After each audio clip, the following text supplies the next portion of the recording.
maniniwala ba kayo kung sasabihin kong may mind-reading powers ako? I don't believe you! Ay, para patunayan ko sa inyo ang bago kong ability, lalayo ako sa inyo, ha? Oh, sige nga. Tapos, meron dyan sa harap ninyo choices ng mga colors. Nababasa nyo? Okay.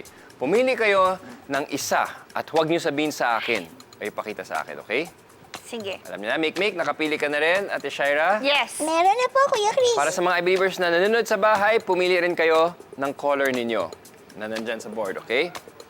At susubukan kong hulaan ang sagot ninyo. Okay. Nakapili na ba kayo? Mikmik, Meron anong gusto na? mong kulay? Red na lang. Okay, okay.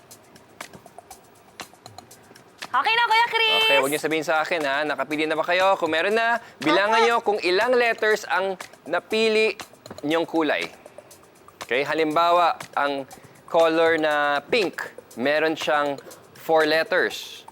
So, ang number niyo ngayon ay 4. Okay. Okay, kung green ang napili nyo, 5 letters, okay? Okay, so meron na.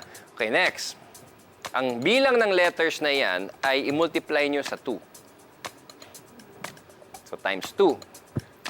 Finish? Finish! Okay po. Next. So, after multiplying by 2, plus 8 naman. Add 8. Okay. Finish na? Finish na po! Next, i-divide nyo by 2. Okay. Lastly, i-subtract ang total letters ng napili ninyo. So, subtract the number from your original number. Tapos? Tapos na po, Kuya. Okay, mga i-believers, tapos na ba kayo? Na-compute nyo na ba ang sagot ninyo? Apo, Kuya Chris. Answer reveal na ba? Huwag niyo na sabihin po. sa akin, ha? Ang sagot ay 4. Tama ba? Ha? Ang galing naman. Mikmik, 4 din Parang yung sagot four yung natin. nakita ko. May power talaga si Kuya Chris. Tama ba ang hula ko? Tama, Kuya Chris. Tama, tama.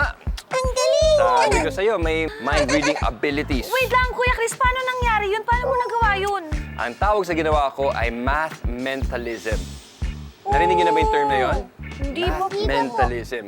Hindi siya talaga mind reading, pero yung trick na ito ay may kinalaman sa math. Kaya ang ganda-ganda talaga ng math, guys.